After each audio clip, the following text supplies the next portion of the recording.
Veteran Democratic strategist James Carville issued the following warning to the media. There is a chance that Trump could win this election. And the way that he wins is he's treated as a normal candidate. He also called Trump unhinged and compared him to Nazi military leader Hermann Goering. On the same network, anchor Joy Reid also likened Trump to a Nazi, Adolf Hitler. Like Trump, Hitler was also viewed as a clown, a goon who could be kept in line. So I don't know, Amber, Joy Reid there. Trump has been known to say accidentally some of the same things that Hitler has said, that immigrants are poisoning the blood of the country.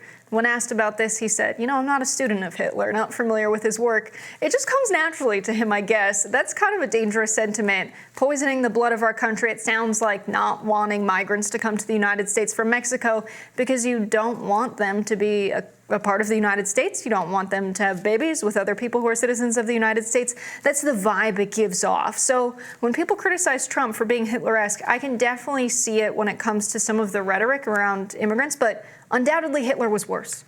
Yeah, I would hope so, and I would hope that these media talking heads would think so. I mean, if you look at the full context of what he said in regards to that poisoning the blood of the country, he was actually specifically talking about the fact that the migrants who are coming across the border right now are not being screened for disease.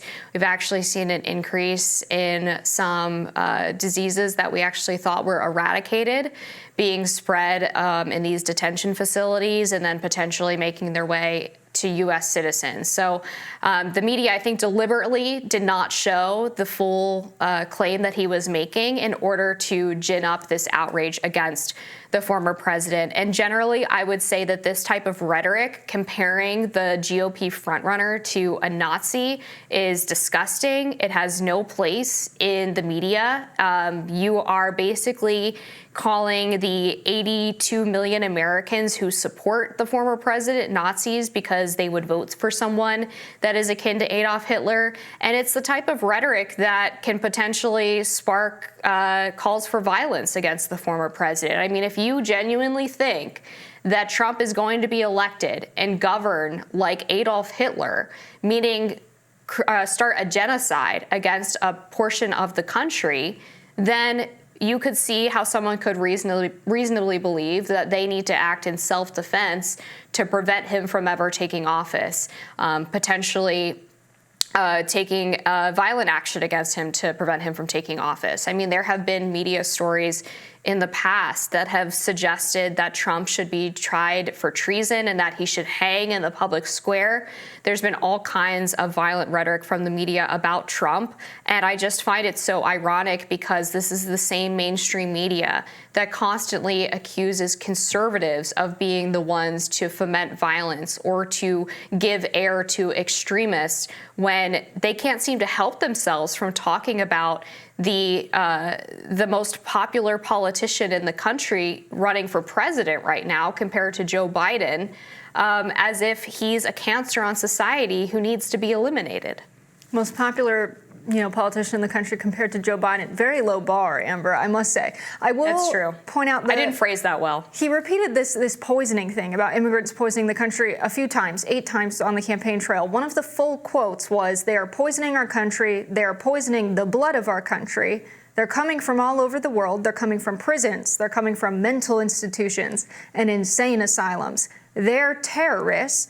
Absolutely, that's poisoning our country. That's poisoning the blood of our country, and that's what's happening." So I think to say that migrants coming to the United States are terrorists, that they are coming from mental institutions, and that is what's poisoning the blood of our country. Very clear there that they don't want migrants to come to the United States because they all fall into these categories. I don't believe that to be true, but I do believe that kind of dangerous rhetoric to invoke a lot of fear in people. I've knocked doors all across the country. In Iowa, I knocked a door where someone saw my Bernie shirt, and they said, "I'm just going to be really straight with you. I think every immigrant should be shot when they cross the border."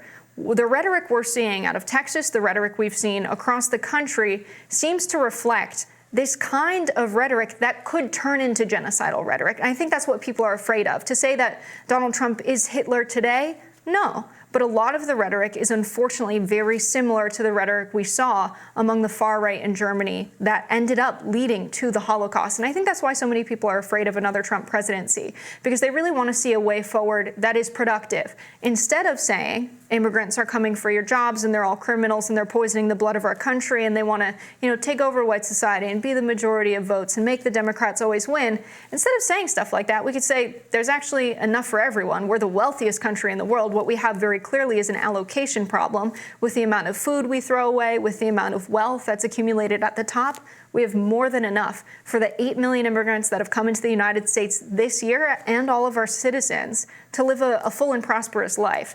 And so this kind of rhetoric is divisive for no reason. And I think it goes to show he uses this to ramp up the fear of people who are probably struggling, who are probably in a scarcity mindset, a little bit afraid to pay their bills. So it's convenient to say, hey, let's blame those guys.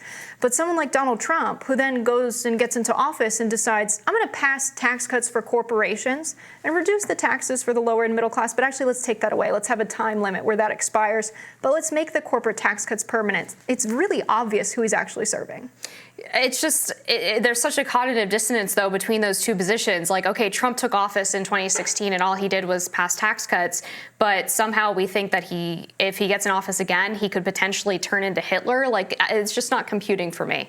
I mean, he has said that there's going to be much stricter immigration policy once he comes into Stricter immigration office. policy is not Hitler. Like, this is such an unserious argument. Like, I'm not saying he's going to become Hitler, but this kind of rhetoric is dangerous. This kind of rhetoric is calling for securing the border is dangerous. Like, and okay, it's not calling for securing the border. I mean, saying migrants are poisoning the blood of our country, saying they're all criminals and rapists. He didn't say they're all criminal and rapists. I mean, first of all, if you go back to his statement that he made at the beginning of his campaign, when he came down the escalator, it was very obvious that he was talking about some migrants. You can go back and look at it if you want. That was another one that was taken out of context. And then when he's talking about the individuals who come across who could be terrorists, he's directly following his comment of the subjects as being people who have recently gotten out of prison or insane asylums. So you're already reducing the number of migrants who he's talking about there. He's not talking about all of them. It's very obvious if you listen to the way Trump speaks to understand what he's talking about. And there have been dozens of individuals who have been caught trying to cross the southern border who are on the terror watch list and are known or suspected terrorists. So, I mean, this is just a fact. And to say that him calling that out and talking about the economic and cultural ramifications of illegal immigration is akin to Hitler is just trying to shut down any conversation about the border whatsoever. To me, it's just a way of silencing legitimate complaints about what's happening with our immigration system. No, I'm totally for common sense border patrol. We needed to invest more resources so there's more processing centers at the border. But processing's not border control. There should be a pathway to citizenship. We should get rid of the NAIRU policy that keeps a population of people intentionally unemployed, which keeps the working class fighting for jobs, absolutely. But I also believe that it's very dangerous to tell the American people that the folks crossing the border are rapists, are criminals. Some of them are. Insane asylums. Some of them are, though. But it is a small fraction. When you look at the data, when you see that actually 60% less migrants, or migrants are rather 60% less likely to be convicted than American-born citizens. It's not BS. It's a rigorous study done by Stanford University. It was done only in a small portion of Texas. It's not actually able to be extrapolated to the rest of American society. This is a nationally representative research using census data coming out of Stanford University, and it's comparing men that are 18 to 40 years old specifically. So this data is not even watered down by women or children migrants. This is directly comparing U.S.-born men, 18 to 40, to immigrant-born men, 18 to 40. But not illegal immigrants. It's the all only study immigrants. the only study that's been done on illegal immigrants related to crime is in a small section of Texas, and it's already been considered by most researchers to not be representative of the illegal immigrant population. There's no data to back up that claim that crime goes down when illegal immigrants come to the United States. And we've seen these very high-profile cases of deaths of Americans that shouldn't have happened, but did because we had illegal immigrants released from custody in sanctuary cities who then went on to kill American citizens or rape American citizens. And the reason that people have a problem with illegal immigrants coming across the border without being screened, even if it is a small proportion who might go on to commit rape or murder, is that it shouldn't happen in the first place. There's an easy way to prevent that from happening, which is to secure the border and to screen and process properly the people who do come into the country. I mean, that's just a basic part of having a sovereign nation, is knowing who you're allowing across your borders.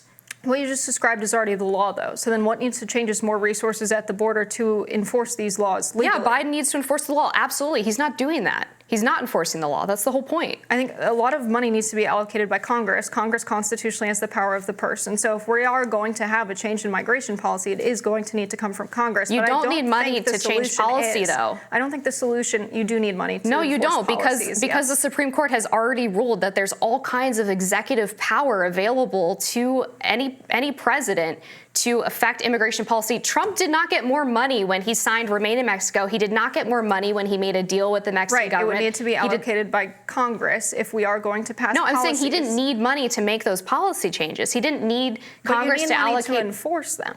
Not necessarily. They already have tons of money available for the border. The problem is that it's not being allocated in the right way. Every governor that has dealt with the migrant crisis has said resources have been a problem. You absolutely need resources to allocate to staff personnel, to build facilities, to process migrants coming through the border. These things take money. Well, my point is I think the way forward is not to have this rhetoric continue of, migrants are mostly criminals, migrants are this, migrants are that. Because when you mostly talk about migrants as that is what sows the fear in the American public. And it leads to this violent rhetoric, which we've seen increase over time. What we're seeing out of Texas right now is absolutely the result of leaders and media personalities focusing so much on migrants being, criminals, rather than focusing on what would actually solve the migration crisis that we have, which is more resources to the border to legally process migrants. The only reason that you would need more resources, though, is if you intend to allow everyone who's coming to the border right now enter the United States, which you're talking about basically tens of millions of people over the course of 2 to 3 years, which is, yes, unsustainable for the American economy and for American infrastructure. We're already facing a housing shortage and housing crisis in this country. Deportation takes money as well. Sending these people back to where they came from takes expedited removal does not take as much money. Resources would need to be allocated for it. Resources are allocated for it. The whole reason that the Biden administration is claiming they need more resources is because they changed the explicit policy that would disincentivize people coming to the border in the first place. You don't need more money if you simply change the pull factors that are incentivizing people to come to the United States. You have fewer people crossing the border. You don't need as much processing. I don't think it's bad that we incentivize people to come to the United States. I do. I think it's great that we have a good country and a strong economy, and I think if we open up more jobs we can by getting rid of incentivize policies like NAIRU that restrict the employment market, we could be even more prosperous. But we already have policy that incentivizes legal immigration. We have all kinds of visa programs. We all have all kinds of green card programs that are available for people who want to come legally. We also have an asylum process. What you're advocating for is additional processing for people who are intentionally breaking the law to come here and don't have a legal right to be here.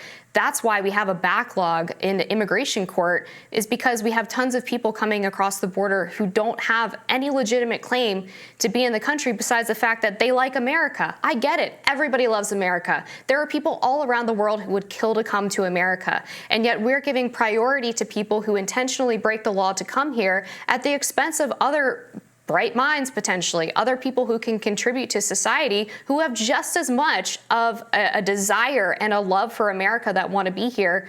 It doesn't seem fair or just to say that those people get to skip the line just because they happen to live across the border from us. I think the main prohibitive factor is that people don't have the resources they need to go through the proper immigration process. It's extremely difficult to get the proper translators. It's extremely difficult to go through migration as someone coming from another country that's, probably stricken with poverty, riddled with war and violence. They're traumatized. They don't know the language. They're trying to come through to the United States for a better life.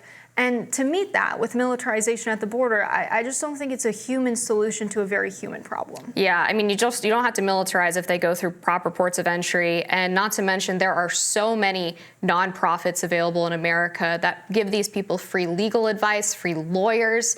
There are, an unbelievable amount of lawyers that are doing these cases pro bono for these migrants. If you just look at the amount of money that goes to Catholic charities every year and the resources that they specifically provide to the border, to say that they're not able to do it legally when you look at the people who have gone through the process, legal immigrants are just as upset about the border crisis as American citizens are, or that is people who were born in the United States, because they recognize the fundamental unfairness of the way that our system is working, where we incentivize illegal crossing. We don't incentivize people as much to go through the legal process because it's easier to just, once you put one foot on American soil, you get to claim asylum and stay here indefinitely as your court case plays out. That's going to do it for us today on Rising. Next Monday, Robbie and Bree will be back. Jess, thanks for joining me in person in D.C. Always a pleasure. Be sure to like, share, and subscribe so you never miss any content. And for those of you who like to listen while you're on the go, we are now available wherever you get your podcasts. Bye, y'all.